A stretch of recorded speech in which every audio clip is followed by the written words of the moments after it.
विश्व में भारत की एक नई पहचान बनाने का रास्ता हमारे आईटी प्रोफेशन के नौजवानों ने कर दिया।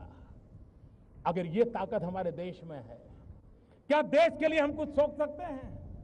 और इसलिए हमारा सपना है डिजिटल इंडिया।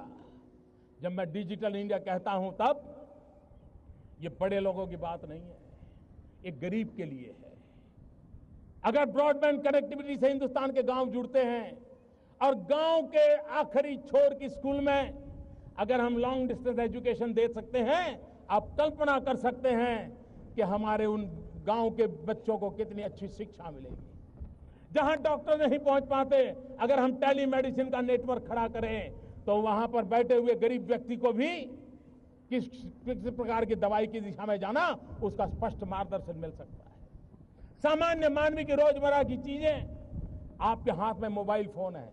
हिंदुस्तान के नागरिकों के पास बहुत बड़ी तादाद में मोबाइल कनेक्टिविटी है, लेकिन क्या ये मोबाइल गवर्नेंस की तरफ हम जा सकते हैं? अपने मोबाइल से वो बैंक अकाउंट ऑपरेट करे, गरीब आदमी वो सरकार से अपनी चीजें मांग सके, वो अपनी अर्जी पेश करे, अपना सारा कारोबार अपने चलते चलते मोबाइल गवर्नेंस के द्वारा कर सके। और ये अगर करना है तो हमें डिजिटल इंडिया की ओर जाना है। और डिजिटल इंडिया की तरफ जाना है तो इसके साथ हमारा ये भी सपना है कि हम आज बहुत बड़ी मात्रा में विदेशों से इलेक्ट्रॉनिक गुड इंपोर्ट करते हैं। आपको हैरानी होगी भाइयों बहनों, ये टीवी, ये मोबाइल फोन, ये आईपैड, ये जो इलेक्ट्रॉनिक गुड हम लाते हैं, देश के लिए पेट्रोलियम पैदाशों को लाना अनिवार्य है। डीजल और पेट्रोल लाते हैं, तेल लाते हैं, उसके बाद दूसरे नंबर पर हमारा इलेक्ट्रॉनिक गुड इंपोर्ट पर खड़ा हुआ है।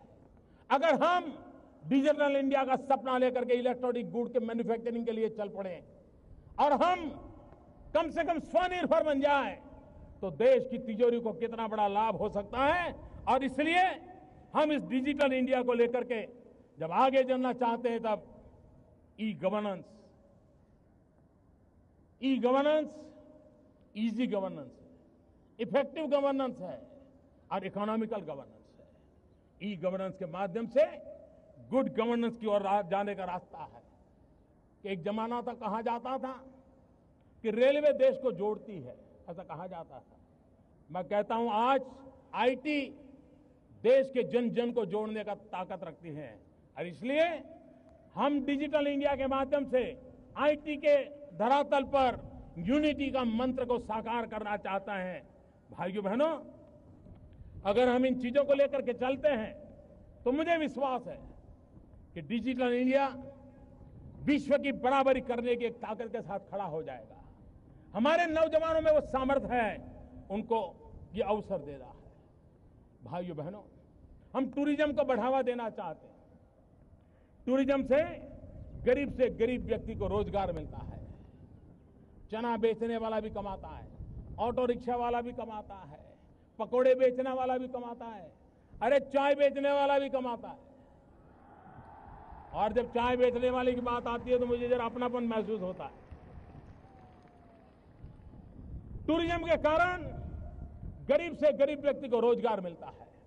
लेकिन टूरिज्म के अंदर बढ़ावा देने में भी और एक राष्ट्रीय चरित्र के रूप में भी हमारे सामने सबसे बड़ी रुकावट है हमारे चारों तरफ दिखाई दे रही गंदगी। क्या आजादी के बाद, इतने सालों के बाद, 21वीं सदी के 1.5 दशक के दरवाजे पर खड़े हैं, तब क्या अब भी हम गंदगी में जीना चाहते हैं? मैंने यहां सरकार में आकर के पहला काम सफाई का शुरू किया। लोगों को आश्चर्य हुआ, क्या ये प्रधानमंत्री का काम है? लोगों को लगता होगा प्रधानमंत्री के लिए छोटा काम होगा, मेरे लिए बहुत बड़ा काम है। सफाई करना ये बहुत बड़ा काम है। क्या हमारा देश स्वच्छ नहीं हो सकता है? अगर 125 करोड़ देशवासी तय कर लें कि मैं कभी गंदगी नहीं करूंगा, तो दुनिया की कौन सी ताकत है जो हमारे शहर गांव को आकर के गंदा कर सके? क्या इतना सा संकल्प नहीं कर सकते? भाइयों बहनों, 2019 में महात्मा गांधी के 150वीं जयंती आ रही है। महात्मा गांधी की 150वीं जयंती हम कैसे मनाएं? महात्मा गांधी जिन्होंने हमें आजादी दी, इतना बड़े देश को दुनिया के अंदर इतना सम्मान दिलाया, वो महात्मा गांधी को हम क्या दें? भाइयों बहनों, महात्मा गांधी को सबसे प्रिय था सफाई, स्वच्छता।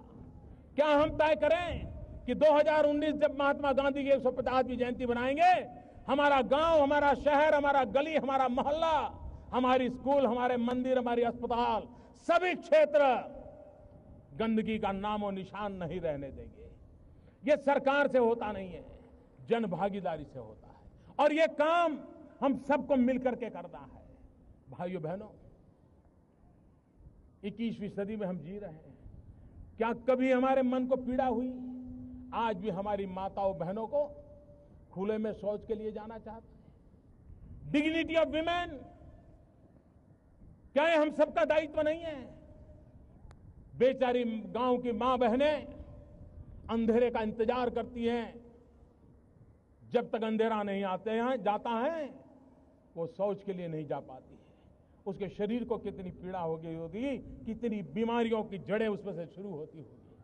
क्या हमारी मां बहनों को इज्जत के लिए हम कम से कम शौचालय का प्रबंध नहीं कर सकते हैं?